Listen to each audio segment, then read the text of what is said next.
নমস্কার বন্ধুরা, নিউ উমা কিচেনে সবাইকে অনেক অনেক স্বাগত জানিয়ে আজকে আবার একটা নতুন রেসিপি নিয়ে এসেছি। দেখুন, আপনাদের ভালো লাগবে। আজকে আমি তৈরি করব আটা আর আলুর এক মজাদার রেসিপি। এই রেসিপিটা আমি কিভাবে তৈরি করি ভিডিওটি প্রথম থেকে শেষ পর্যন্ত দেখতে থাকুন।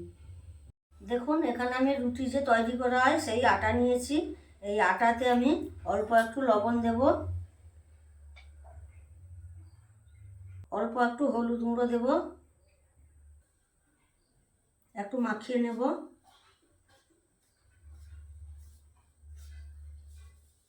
এবার অল্প অল্প জল দিয়ে আটাটা আমি মাখিয়ে নেব।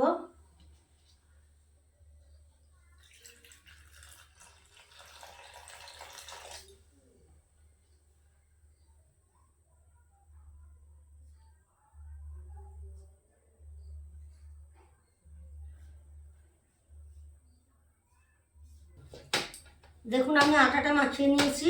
এবার আটাটা কিভাবে মাখিয়েছি দেখুন, খুব বেশি শক্তও নয়, খুব বেশি পাতলাও নয়। দেখুন,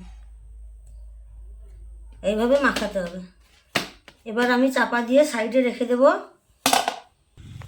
দেখুন, এখানে আমি উনান জ্বালিয়ে নিয়েছি। উনানে একটা কড়াই বসিয়ে দিয়েছি। এবার কড়াইতে দিয়ে দেবো সাদা তেল।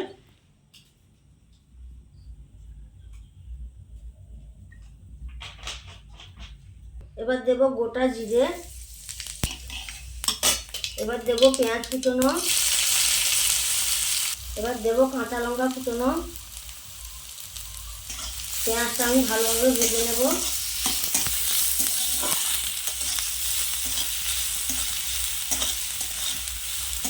দেখুন, পেঁয়াজটা আমি এইভাবে ভেজে নিয়েছি। এবার দিয়ে দেবো টমেটো কুচি, পরিমাণ মতো লবণ দেব, অল্প একটু হলুদ গুঁড়ো দেবো। টমেটোটাও আমি ভালো করে ভেজে নেব।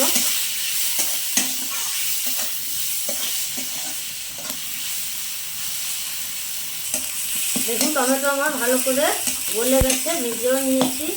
এবার দিয়ে দেবো সেদ্ধ করে রাখা আলু।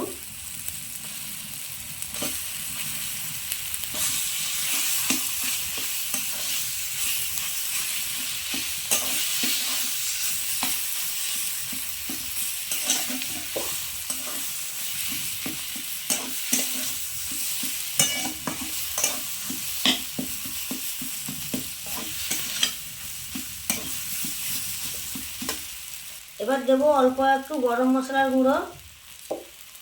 আপনারা চাইলে দিতেও পারেন, না দিতেও পারেন। এবার আমি ধনেপাতা কুচি দিয়ে দিলাম।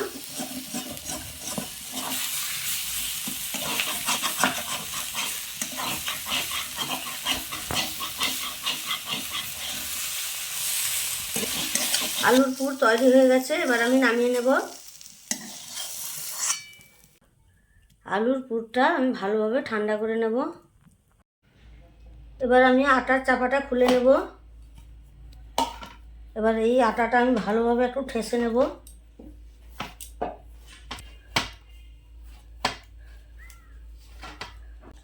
আটাটা আমি ভালোভাবে ঠেসে নিয়েছি। এবার আমি এক একটা লেচি কেটে নেব। লেচিগুলো আমি এই সাইজের করব, খুব বেশি বড়ও করব না, খুব বেশি ছোটও করব না। দেখুন, আমি এখানে সবগুলো লেচি কেটে নিয়েছি। এবার আমি এক একটা করে লেচি নেব। এইভাবে একটু করে চ্যাপ্টা করে একটা বাটির মতো তৈরি করে নেব। এতে দিয়ে দেব আলুর পুর।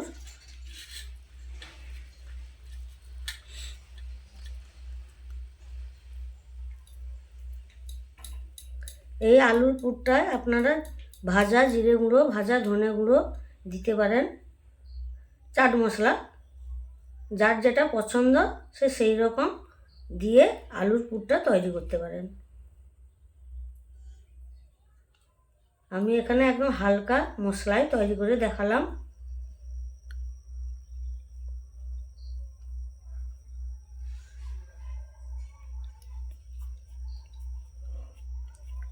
আলুর পুরটা দিয়ে আমি এইভাবে আর একটু চেপে চেপে দেব।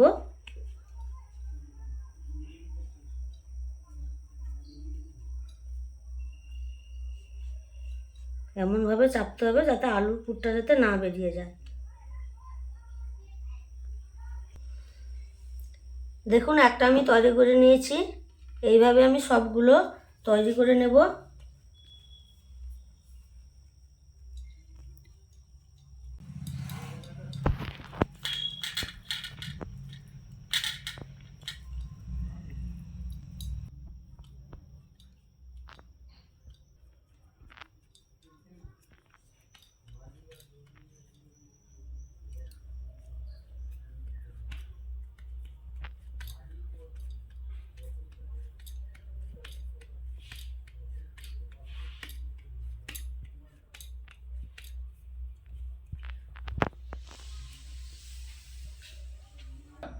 দেখুন এখানে আমি সবগুলো তৈরি করে নিয়েছি। এবার কড়াইতে দিয়ে দেবো সাদা তেল।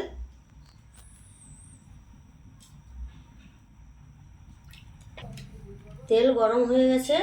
এবার দেখুন যেই পাশটা নোড়া হয়েছে সেই পাশটা আমি নিচে দেব, আর এই সমান পাশটা আমি উপরে রাখবো।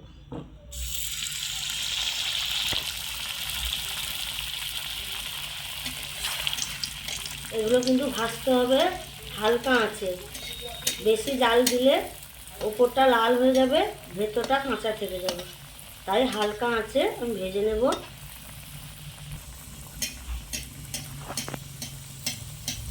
এক পিঠ হয়ে গেছে, আমি উল্টে দেব।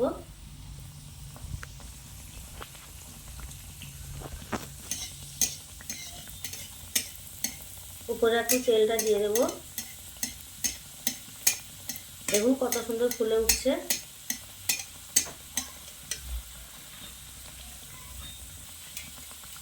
একটা হয়ে গেল, এবার আমি তুলে নেব।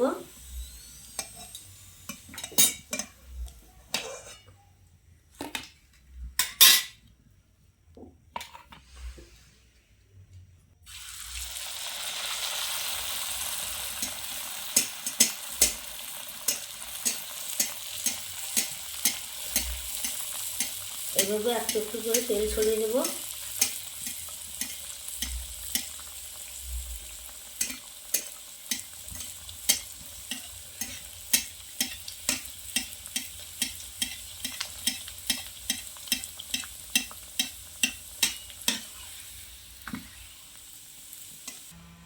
দেখুন সবগুলো ভেজে নিয়েছি, এবার আমি তুলে নেব।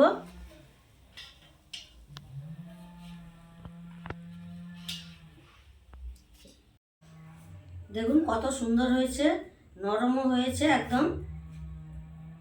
বাচ্চাদের স্কুলের টিফিনে এগুলো যদি তৈরি করে দেন, টিফিন বাক্স কিন্তু সব সময় ফাঁকা ফিরে আসবে। বন্ধুরা, আমার এই রেসিপিটা যদি আপনাদের ভালো লাগে একটা কমেন্ট করে জানাবেন কেমন হয়েছে, আর লাইক করবেন, আর সাবস্ক্রাইব করে আমার পাশে থাকার অনুরোধ রইল।